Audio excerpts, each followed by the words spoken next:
This is The Digital Edge from Incubeta. I'm Mark Reed Edwards. This podcast is about how you can balance technology and humanity, how, as AI eats the world, you can integrate efficiency with empathy. We'll talk with leaders from Incubeta and across the industry as we traverse the digital edge into tomorrow's world. On today's episode, we're joined by Christopher Penn, co-host of the Marketing Over Coffee podcast and the co-founder and chief data scientist at Trust Insights. With the launch of Incubeta's new white paper titled The Marketer's Confidence Paradox, Chris and I discuss the evolution of AI from long-standing techniques to generative AI. If you're a marketing leader or you're interested in the seismic shifts we're seeing, this is a must listen. Chris, welcome. Thank you for having me. It's great having you here. Can you tell me a bit about your career path and your role at Trust Insights? Sure. My career path vaguely resembles like a bad Dungeons and Dragons quest. I'm doing stuff that I never set out to do. My undergraduate degree is in political science. My master's degree is in information systems management, and I don't use either degree. I started in financial services early in my career. I started as an IT guy and spent about a decade doing that. IT became marketing technology, then moved full-time into marketing, and then marketing technology became machine learning, which became AI, which became generative AI, and here we are today. So a very long and convoluted path. Today at Trust Insights, I am a co-founder along with my CEO, Katie Robert. We started the company in late 2017, so we've been at this. Next year will be a decade, which is pretty shocking. And we initially started out focusing on analytics and data science, and then as the technology moved, so did we. Today, we spend our time and our days helping companies use artificial intelligence intelligently and get the most out of it. And it's almost a profession unto itself, keeping up with everything that's happening in the AI space, too. So as someone deep into AI, what do you think of its impact on marketing? Here's the challenge with AI. AI is a broad umbrella term for a bunch of different fields that are overlapping. Things like regression analysis and classical regression techniques. Given a piece of data or given an outcome, can we predict more of the outcome or can we explain the outcome? Then there's classification. Given a bunch of mixed up data, can we organize it? These two branches of AI have been around since the Eisenhower administration in the 1950s. So there's what they call AI summer and AI winter, when it becomes trendy and not trendy. And then in 2017, Google DeepMind created a novel way for machines to do prediction that could take into account things that have happened in its data past that it was given, called the transformers model. And eventually, 5 years later, OpenAI took it and ran with it and released in November 22 ChatGPT, and the rest is history. But it's interesting seeing how people keep rediscovering the older branches in the same way that people keep rediscovering what's called symbolic AI. There's two competing philosophies in the AI field. There is neural networks, which is, hey, given enough data, we can teach a machine anything. And then there's symbolic AI, which is given enough rules, we can construct rules that make machines be effective.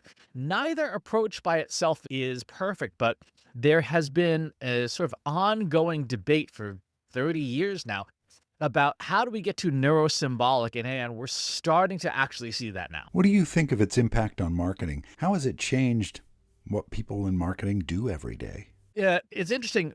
AI has uniformly been a thorn in marketers' side for the last 20 years. And here's what I mean. AI is an intermediary, and marketers have been dealing with this really since the early 2000s. Once companies like Google started adapting classical AI techniques to things like retrieve and rank. Like, how do we decide what results to show somebody in the search engine result? Or how do you decide what's going to show up on your Facebook feed or your LinkedIn feed or things like that? But AI has been the intermediary that marketers have been struggling against for quite some time.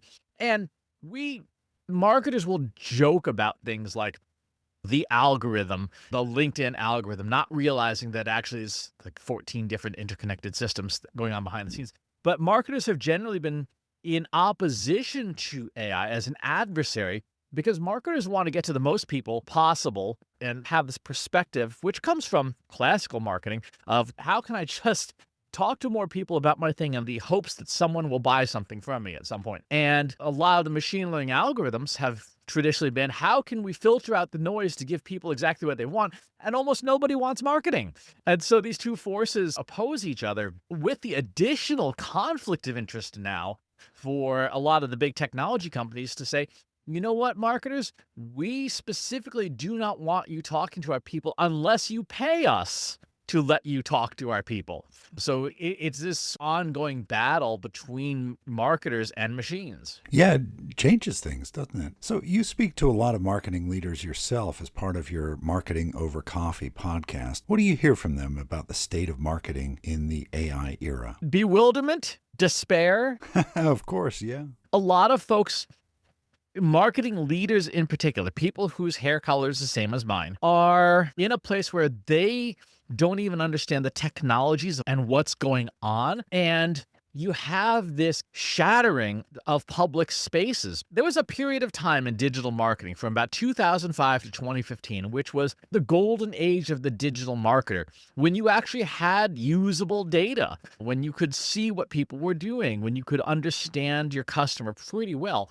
And then, thanks to irresponsible use of data from companies like Facebook with the Cambridge Analytica scandal, thanks to marketing technology really becoming a sales vehicle for technology companies, marketers have seen the amount of data they have available to them retreating year after year, to the point now where senior marketers are like, we're losing all of our traffic because no one's clicking on anything. People are using AI overviews in Google search and getting the answers without ever having to leave Google. So that's a bust. Social networks have essentially banished unpaid marketing content to the far reaches of oblivion on most social networks. So that's unavailable. Really, the only channels that digital marketers have that are reliable are things like email and texting and stuff like that. But consumer behavior itself has changed so radically. You have so many places now. You have Slack and Discord and Telegram and Signal and Mattermost, and it doesn't help that around the world, this is not just particular to one country, but around the world, authoritarian governments and points of view have been on the rise, to the point where people don't feel safe in public spaces. So they frequent them less and they spend more time in private spaces. Again, the Discord and Telegram and Slack and group texts and things, all of which are invisible to marketers, all of which are spaces marketers are explicitly not invited to be a part of.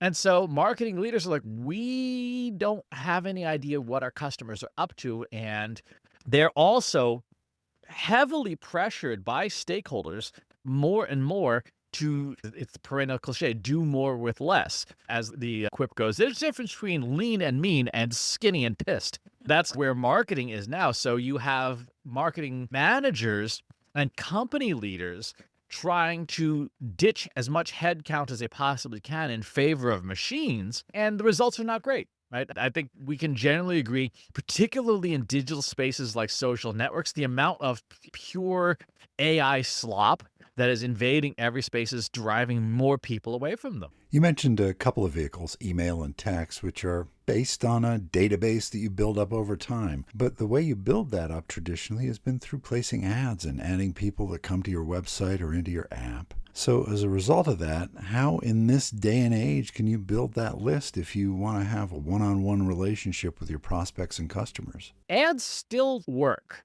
as long as you have enough budget to reach people. The challenge, as with everything in the hyperinflationary environment that we operate in globally right now, is you need a lot of budget, particularly for startups. There's a very real cold start problem of how do you get your company off the ground, because a startup doesn't have $100,000 to drop on an ad campaign, particularly when you look at things like Meta's ads or Google's Performance Max ads, where you need a sizable budget and time to let the AI controlling the ad systems calibrate on your audience and figure out who's going to respond to, right? Because they are supervised learning systems effectively.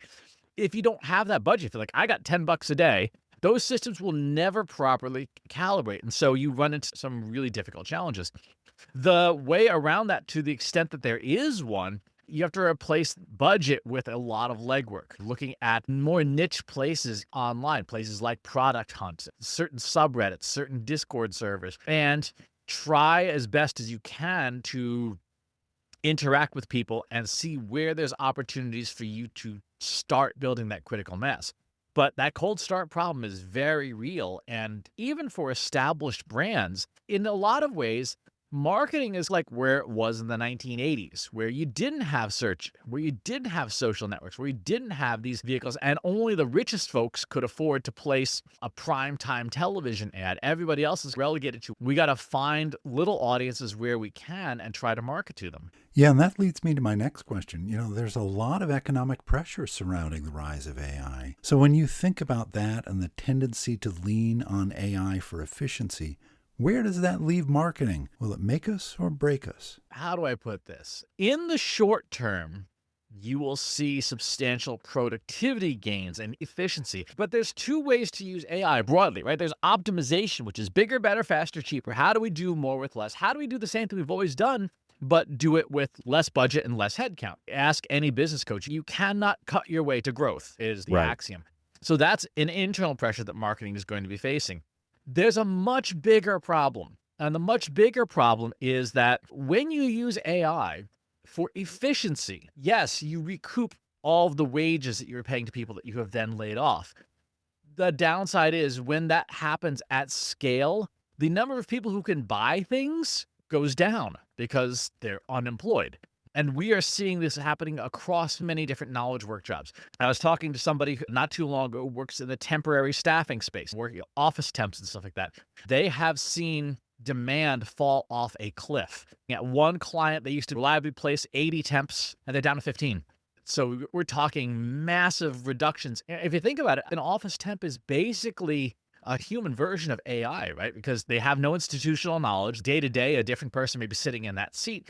It's trivial now for a lot of those tasks that temp used to do to just hand it off to a tool like Claude Cowork for $200 a month instead of $200 for the day and get better quality output, persistent memory if you use it right.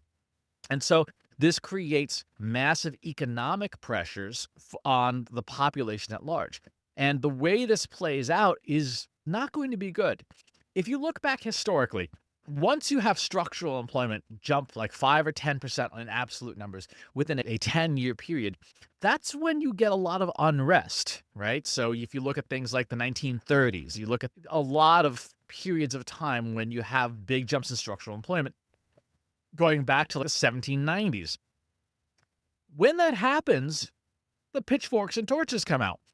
AI in the knowledge workspace, especially law, finance, etc., you could be talking 25 to 50% structural unemployment in half a decade. When that happens, because again, everyone's chasing profitability, that's when the pitchforks, torches, and guillotines come out. So marketing will be facing those pressures, but marketing as a subset of society as a whole has a lot of challenges ahead that the short-term sort of profit-chasing perspective that business has today and what people like to call late-stage capitalism is very real and extremely dangerous. And no one in power who has the ability to make economic policy stick is talking about how this is going to play out. They're just burying their heads in the sand, hoping that they can cash out before it all comes crashing down. So thinking about marketers, our friends throughout the business, what do you think they get right and wrong about AI? Here's the thing about the way marketing is using AI. Marketing is using AI like taking a Harrier attack jet to the grocery store. Yes, you can do that. And it will do that, but that is dramatically underusing its power. And there's a variety of reasons for that. To maximize the capabilities of what you do with AI does require a lot of things like having good data, like having good governance, like having the ability to think differently, like being able to delegate well. And a lot of people, myself included, are not always necessarily good at all of those things. And so our limits as human beings are what constrains our ability to get the most out of marketing. If you look at where agentic AI is today with tools like Claude Cowork, for example, my CEO, Katie, has with a tool like Claude Cowork, which is a relatively non-technical tool, has literally 100x'd the amount of stuff that she gets done on a week-to-week basis. When you look at her progress log of the stuff that she's been working on as a non-coder, in marketing, website revamps, content revamps, overall business strategy, it is mind-bending just how productive she is, to the point where we are a 4-person company and we're doing pretty decently in terms of revenue. We might not ever have an employee number 5 because we're able to do so much and get so much done. And again, when you look at the way marketers are using it, if you are still just chatting with ChatGPT to write blog posts, you are taking a rocket ship to the grocery store, and there is so much more you could be doing. In terms of what people get wrong, the number one thing is thinking that the machines can completely replace a human, unless you are so underutilizing your humans that a machine swap-in is easy. So the way that we see this play out a lot is at a larger company, you have a 100-person content team. Today, you could take your top 10%, 10 of those people, with AI and be as productive or more productive than the 100 people total. So it's not that the job went away, it's that the number of people you needed to do the job is dramatically decreased. Where marketers are running into trouble is they are doing what they've always done. Let's make more blog posts, right? Supply is unconstrained now. A content marketer can create 1 million pieces of content a month now. What's gone in the other direction is demand is more constrained than ever. And I'm sure you see this. There are plenty of people who have AI summaries of everything. So I'm summarizing this and summarizing that. I've got AI overviews. I don't have to read anything. I've got Notebook LM making me podcasts of complex papers and books. And so marketers are creating more content for a smaller and smaller audience. And they're creating content that is easily summarized. They're creating content that doesn't really add a ton of value. And as a result, their metrics of success are getting worse. It's a lot of busy work in some ways. And this is something that is a real time of reckoning for knowledge work business. I used to work at AT&T when I was a very young man. AT&T had something like 16 levels of management, from the intern all the way through. It was 4 A's, B, C, D, E, supervising manager, district manager, and this is ridiculous. Those 16 levels, probably 10 of them were completely unnecessary in terms of what that person's output did that advanced the company forward. And when you look at what AI is capable of today, a lot of busy work happens inside companies that is not directly connected to usable outcomes. And we all know, we have all worked with that person whose sole remit seems to be to call meetings at a company, right? And you remember the management cartoons of years past, the boss saying, we need to have a pre-meeting meeting before the meeting. AI makes all that unnecessary.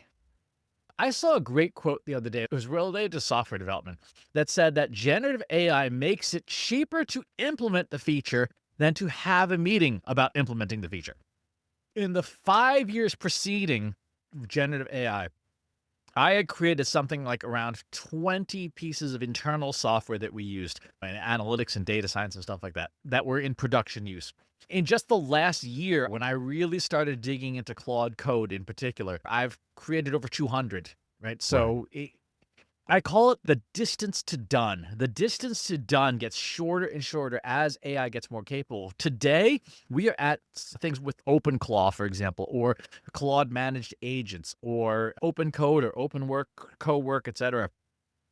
The distance to done is so short that if you have an idea, you can have it done before you have a meeting about it and do that proof of concept very quickly. And that is something that marketing leaders are not accustomed to. Software development has pivoted a little faster in terms of people recognizing what AI tools are capable of. Marketing leaders and business leaders and strategy leaders really haven't gotten there yet. When you sit down with a set of character cards from your ideal customer profiles and you have a virtual focus group where AI is running the entire focus group, the moderator, the participants, and stuff like that, and you just get the results of it in 20 minutes, what would have taken 2 months to convene otherwise, and the accuracy is still around 90% of what the humans would have done. The fact that you can prototype, put it before a synthetic focus group, get feedback, refine, and then deploy all within an afternoon for a small piece of software is absolutely mind-blowing. That's a 6-month project that becomes a 6-hour project. So a real simple example, in part of my stack, I have Google's Notebook LM. Notebook LM has a command line utility. There's things like APIs for services like Reddit and your social media monitoring systems. So an AI agent, I just did this the other day, and in fact, in another window, I have this running right now for an event I'm doing this week.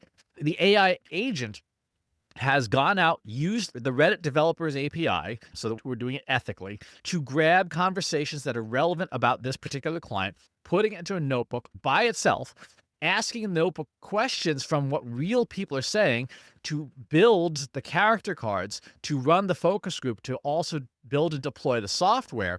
And then I just show up at the end to look at it and go, okay, did you follow these steps? Let's spot check the data. But in general, it just all happens by itself. Again, this is something that marketing leaders, and this is true of marketers in general, people's brains are stuck in 2023. They're stuck in, I have to talk to ChatGPT about everything, instead of realizing that today you hand off a project plan to an agent team and you come back later and it's done.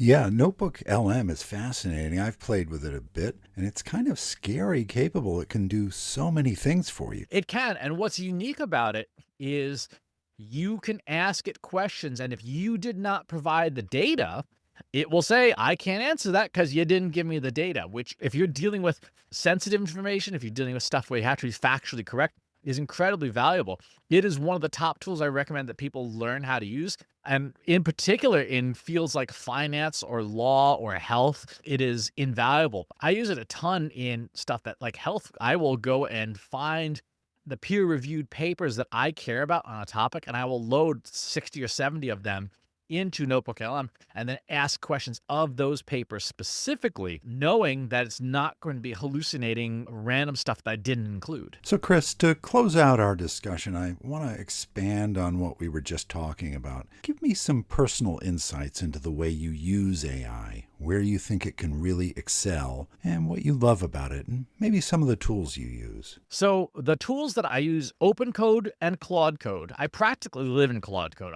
At this point, it's almost a room in my house. I'm in it so often. And I use it for a ton of non-coding things. But the name scares people off, and so does using a terminal. However, as a very simple example, I'm getting ready to deliver a workshop to a company this week. I took that company's data that they gave me. I fed it through Claude Code through a series of recipes that I've built with some skills and plugins that I built that digests the data and says, these are the things that this customer cares the most about, and then helps me build the synthetic sample data so that we can work with it in the workshop without anyone worrying about dealing with confidential information. And then I use that to build the rest of the workshop. I have a startup routine every day in Claude Code called my daily briefing, and it goes to Jira and Asana and Slack and my inbox and my calendar and pulls from all those different data sources to assemble a daily briefing saying, hey, Chris, here's what you've got going on today. Here's what your next 3 days look like. And here's what you need to get done, prioritized. My tech stack is very heavy on the data side. What data do I have access to? What tools can I build to get me more high quality data? The AI is almost secondary to retrieving and cleaning and preparing the data for use with AI. Chris, this was really a fascinating discussion. You shared so many great ideas for our audience. I really appreciate you joining me here on The Digital Edge. Oh, thank you for having me. So, will you be trying the tools Chris mentioned? You'd be wise to. And as AI continues to shape the world of the marketer, you can get an up-close look from Incubeta's new white paper, The Marketer's Confidence Paradox. In it, Incubeta's market research gives insights into the gap between marketing performance and real growth, touching on measurement, AI, reporting, and much more. Download the white paper linked in the description. Thanks for being here today. I'm Mark Reed Edwards. Join me on The Digital Edge next time.